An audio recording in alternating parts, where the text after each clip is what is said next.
Since the He for She launch in New York last September, I think it would be fair to say that my colleagues and I have been stunned by the response. The He for She conference was watched over 11 million times, sparking 1.2 billion social media conversations, culminating in the He for She hashtag becoming so popular that Twitter painted it on the walls of its headquarters. And men from almost every country in the world signed up to our commitment. Everyone, from Desmond Tutu to Prince Harry to Hillary Clinton to Yoko Ono, have issued their support or contacted us since September 20th. Everything from marathons being run, merchandise being created, 15-year-old boys writing to national newspapers, deploring female discrimination, young girls collecting hundreds of signatures. It's all happened in the last 4 months.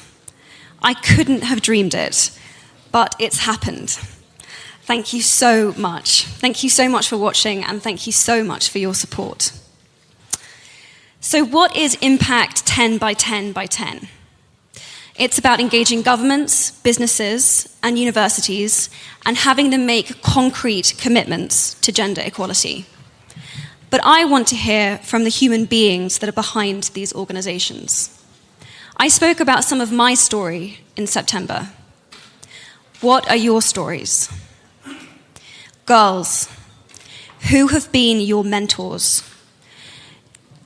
Parents, did you make sure you treated your children equally? If so, how have you done it? Husbands, have you been supporting your female partner privately so that she can fulfill her dreams too? Young men, have you spoken up in a conversation when a woman was casually degraded or dismissed? How did this affect you? How did this affect the woman you stepped up for? Businessmen, have you mentored, supported, or engaged women in leadership positions? Writers, have you challenged the language and imagery used to portray women in the media?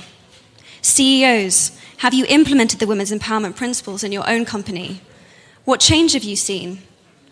Are you someone that has been persuading men to become he for she's and collecting their signatures for our website?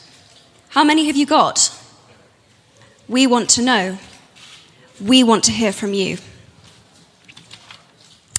One of the biggest pieces of feedback I've had since my speech is that men and women want to help, but they aren't sure how best to do it. Men say they've signed the petition. What now? The truth is, the what now is down to you. What your he for she commitment will be is personal, and there is no best way. Everything is valid.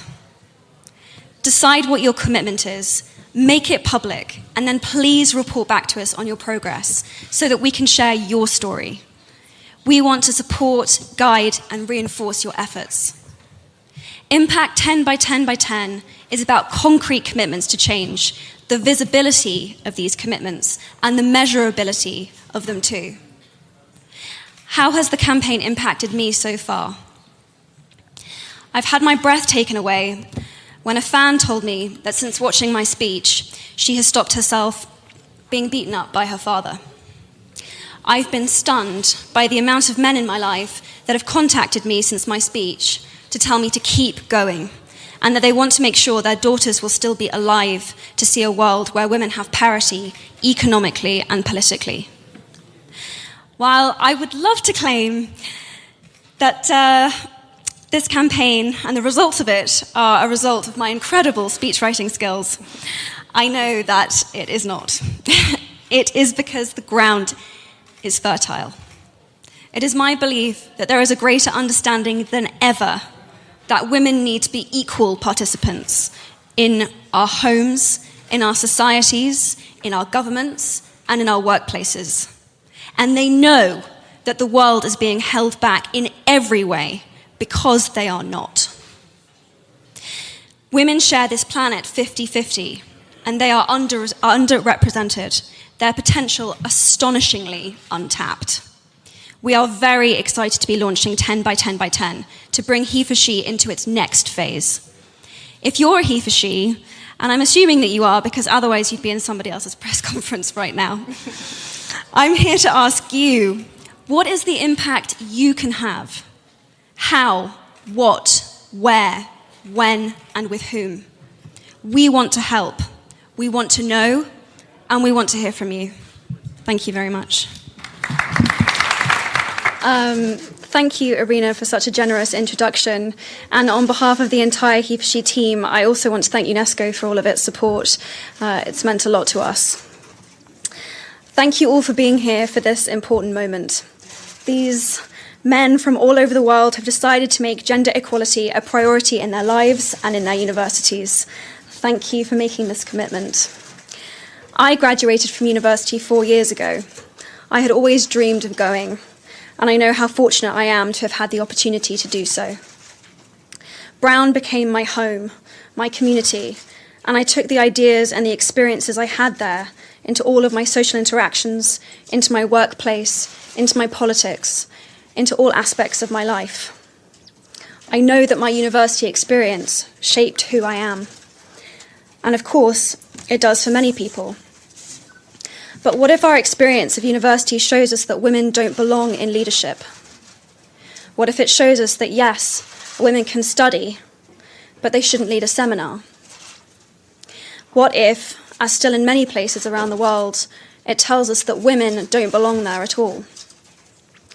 What if, as is the case in far too many universities, we are given the message that sexual violence isn't actually a form of violence? But we know that if you change students' experiences so they have different expectations of the world around them, expectations of equality, society will change. As we leave home for the first time to study at the places that we have worked so hard to get, we must not see or experience double standards. We need to see equal respect, leadership, and pay. The university experience must tell women that their brain power is valued, and not just that, but that they belong within the leadership of the university itself. And so importantly right now, the experience must make it clear that the safety of women, minorities, and anyone who may be vulnerable is a right and not a privilege. A right that will be respected by a community that believes and supports survivors, and that recognizes that when one person's safety is violated, everyone feels their own safety is violated.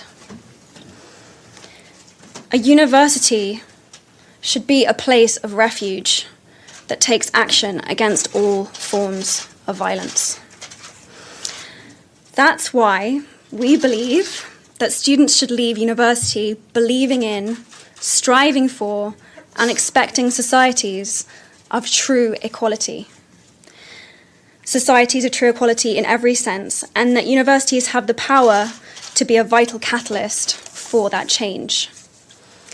Our 10 Impact Champions have made this commitment, and with their work, we know they will inspire students and other universities and schools across the world to do better.